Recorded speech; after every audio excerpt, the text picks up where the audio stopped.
नमस्कार साथियों, कैसे हैं आप सभी दोस्तों। आपका एक बार फिर से स्वागत है आपके अपने यूट्यूब चैनल एग्जाम डन पर। मेरा नाम शोभित है दोस्तों और आज आपके सामने फिर से मैं हाजिर हूं देश दुनिया की खबर को लेकर। जैसा कि दोस्तों अभी आपको पता चल ही गया होगा कि जो हमारे सीजीआई हैं डीवाई चंद्रचूड़ जी, उनके द्वारा अपना उत्तराधिकारी घोषित किया गया है, जिनका नाम है संजीव खन्ना। इनके बारे में बात करेंगे, आखिर ये हैं कौन, कैसे ये बीजेपी को आने वाले समय में चोट पहुंचा सकते हैं और क्या क्या वो उनके निर्णय रहे हैं जो उनकी बेंच ने दिए हैं कि किस प्रकार से बीजेपी को उन्होंने खतरा पहुंचाया है और कैसे कैसे उन्होंने बीजेपी को टारगेट किया है, उनके बारे में बात करेंगे। सारी चीज़ें बात करेंगे दोस्तों। दूसरी बात दोस्तों, किस तरीके से हमारे सीजीआई की अपॉइंटमेंट होती है, क्या वो सिस्टम है, क्या काम होते हैं सीजीआई के, कैसे हमारी जो राष्ट्रपति है कैसे उनको नियुक्ति करती है और क्या क्या वो क्राइटेरिया है, क्या क्या उनकी क्राइटेरिया है, एलिजिबिलिटी है, सारी बातें डिस्कस करूंगा। आगे बढ़ने से पहले आपसे रहेगा कि प्लीज़ चैनल को जरूर सब्सक्राइब करिएगा, क्योंकि इसी प्लेटफॉर्म पर मैं आपके लिए लेके आऊँगा आधुनिक भारत के इतिहास की लेक्चर सीरीज को, जो कि किस तरीके से घटनाएं घट रही थी आधुनिक भारत के इतिहास में, कैसे कैसे हो रहा था, वो सभी की सभी बातें मैं डिस्कस करूंगा अगर आप इस चैनल को जरूर सब्सक्राइब करते हैं तो। चलिए दोस्तों शुरू करते हैं। पहले तो दोस्तों मैं बताऊंगा एक खबर के माध्यम से आपको कि जो हमारे सीजीआई जी हैं डी वाई चंद्रचूड़ जी, वर्तमान के जो सीजीआई हैं, उनके द्वारा इनका नाम अनाउंस किया गया है, जिनका नाम है संजीव खन्ना। दोस्तों जब भी कभी किसी सीजीआई को अपॉइंट करना है या उनका नाम सक्सेसर घोषित करना है तो पहले यही प्रक्रिया चलती है। पहले सीजीआई उनका नाम अनाउंस करते हैं, उसके बाद दोस्तों उनको अपॉइंट किया जाता है हमारे राष्ट्रपति जी के द्वारा। ठीक है, आने वाले समय में देखते हैं दोस्तों किस प्रकार से ये कैसे कैसे होता है। पहले तो दोस्तों इनके बारे में बात करते हैं कि आखिर ये हैं कौन। दोस्तों इनका जन्म 1960 में 14 को होता है और 1983 को ये बार काउंसलिंग में इनरोल होते हैं। उसके बाद दोस्तों 2005 के अंदर इनको एडिशनल जज बनाया जाता है। उसके बाद ये 2006 में परमानेंट जज हो जाते हैं।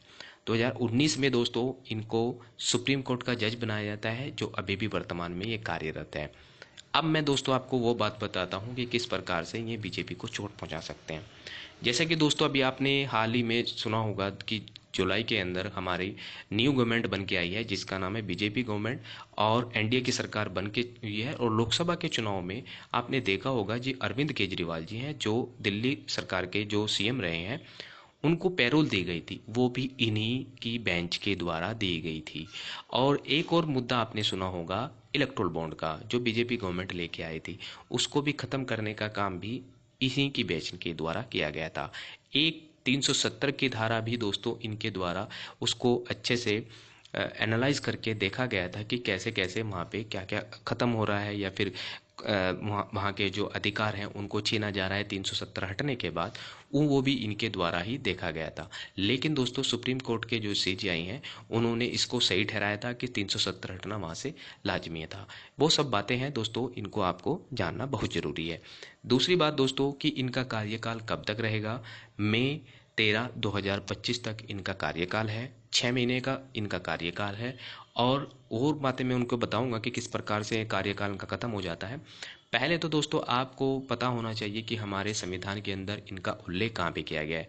आर्टिकल 124 क्लोज 2 के अंदर कहा गया है कि जो सुप्रीम कोर्ट के सीजीआई हैं उनकी नियुक्ति की जाएगी हमारे राष्ट्रपति के द्वारा।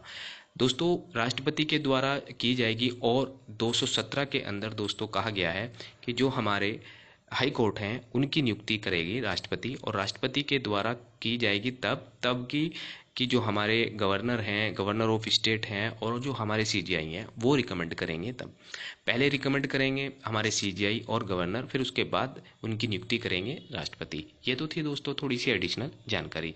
उसके बाद दोस्तों किस तरीके से इनकी नियुक्ति होती है। नियुक्ति होती है दोस्तों ऐसे कि एक कॉलेजियम सिस्टम बनाया गया था 1993 के अंदर।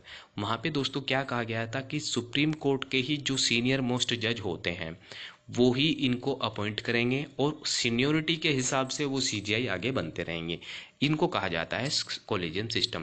दोस्तों आर्टिकल मैंने आपको बताया 124 के अंदर क्लोज 2 में कहा गया है कि एक अपॉइंट करेंगे जो हमारे प्रेसिडेंट होंगे, और आर्टिकल 124 में ही हमारे जो सुप्रीम कोर्ट है उसकी व्याख्या की गई है। आर्टिकल 124 के अंदर ही सुप्रीम कोर्ट के जज की व्याख्या की गई है। वर्तमान में दोस्तों हमारे देश के सुप्रीम कोर्ट के अंदर 33 जज हैं और प्लस एक जो सीजीआई हैं, पूरे टोटल मिला के 34 जज बैठते हैं। उसके बाद दोस्तों हमारे वर्तमान राज्यों के जो हाई कोर्ट होते हैं उसमें टोटल 25 हाई कोर्ट हैं। 28 राज्यों के अंदर 25 हाई कोर्ट हैं, क्योंकि एक से अधिक राज्यों के या दो से अधिक राज्यों का भी एक हाई कोर्ट हो सकता है। इस तरीके से दोस्तों हमारे कॉलेजियम सिस्टम, हमारा जुडिशियल सिस्टम काम करता है। ये बातें आपको पता होगी। दोस्तों एक संस्था का नाम है NJAC, national judicial appointment committee. ये अब ख़त्म हो चुकी है। पहले गवर्नमेंट, बीजेपी गवर्नमेंट इसको लेके आई थी, लेकिन हमारे जो सुप्रीम कोर्ट है उन्होंने इसको असंवैधानिक करार दिया है और इसको ख़त्म कर दिया गया।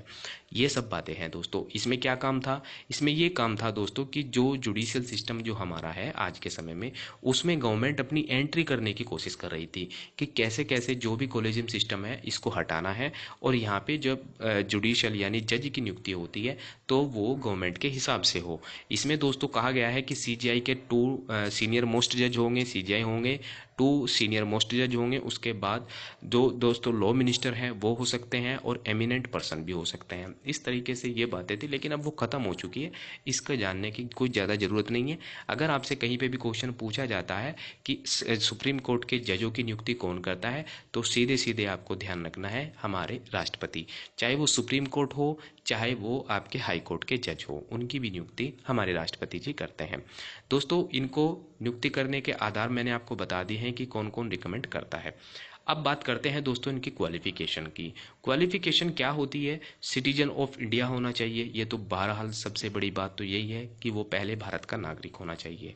दूसरी बात दोस्तों, उसको हाई कोर्ट में 5 साल का जज का एक्सपीरियंस होना चाहिए।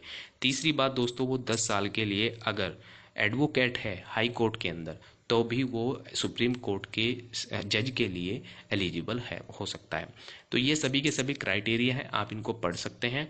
और दोस्तों अभी मैंने आपको बताया था कि किस प्रकार से हमारे जो CGI DY चंद्रचूड़ जी है वर्तमान में, उनके आने वाले समय में कैसे कैसे इनके सक्सेसर होते हैं, वो सब आप इसमें देख सकते हैं। DY चंद्रचूड़ जी का कार्यकाल 24 महीने का पूरे 2 साल का रहा है, जिसमें 9/11/2022 से लेके 10/11/2024 तक उनका कार्यकाल रहा है। वहीं दोस्तों फिर आगे आने वाले समय में आप देखेंगे संजीव खन्ना जी को, जिनका कार्यकाल 6 साल का है, जो 11/11/2024 से लेके 13/5/2025 तक रहने वाला है। आगे फिर BR गवई, फिर सूर्यकांत। तो ऐसे इनकी नियुक्ति होती है। इनका कार्यकाल दोस्तों होता है 65 वर्ष का, और 6 साल इनमें से दोनों में से जो भी पहले हो तभी इनकी नियुक्ति होती है, और फिर ये रिटायर हो जाते हैं। दोस्तों इनका काम क्या होता है? सबसे मोस्ट इंपॉर्टेंट बात यही है, इनका काम होता है दोस्तों allocation of case and appointment of constitution. जो हमारे CGI हैं उनका काम होता है, जैसे कि कोई भी केस हेयरिंग के लिए अपनी सुप्रीम कोर्ट में पहुंचा है, तो उसका केस का सुनवाई कौन करेगा, कौन सी बेंच करेगी, ये काम होता है CGI का। वो केस किसे ट्रांसफर किया जाएगा, वो काम होता है CGI का। जो मैंने बात बताई दोस्तों, वो पहले तो आपको पता होना चाहिए, जो संजीव खन्ना जी हैं उनकी बेंच के द्वारा ही निर्णय लिया गया था। जो हमारे जो दिल्ली के CM रहे हैं, उनके द्वारा निर्णय लिया गया था कि इनको पैरोल की ग्रांट दी जाए, और फिर बेल भी इनको ग्रांट कर दी गई थी। वहीं दोस्तों जो संजीव कुमार, उनकी उनकी सरकार के एक और नेता हैं, उनको भी बेल दे दी गई थी। तो ये सब बातें हैं दोस्तों। और आने वाले समय में एक और मुद्दा हाईलाइट में रहने वाला है, जो कि हरियाणा के इलेक्शन का रहा है। उसके भी दोस्तों एक उसकी याचिका दायर हो चुकी है, और इसकी सुनवाई भी शायद मोस्ट ऑफ देम, इसकी भी सुनवाई शायद जो हमारे CGI, जो वर्तमान के नए CGI बनेंगे संजीव खन्ना जी, उनके द्वारा ही इसकी सुनवाई की जाएगी। तो ये सब बातें हैं दोस्तों। आने वाले समय में देखते हैं क्या क्या इसमें प्रोग्रेस होती है, क्या क्या डेवलपमेंट होती है, वो सभी की सभी बातें करेंगे आने वाले समय में। इसी प्रकार से फिर से मैं इसी पे एक वीडियो लेके आऊँगा, तो बने रहेगा दोस्तों। चैनल को जरूर सब्सक्राइब करिएगा, और अगर आप UPSC या किसी भी स्टेट PCS की तैयारी कर रहे हैं तो चैनल को जरूर सब्सक्राइब करिए, क्योंकि इसी प्लेटफॉर्म पर मैं आपके लिए लेके आऊँगा आधुनिक भारत की लेक्चर सीरीज को। थैंक यू दोस्तों, मिलते हैं अपनी नेक्स्ट वीडियो में।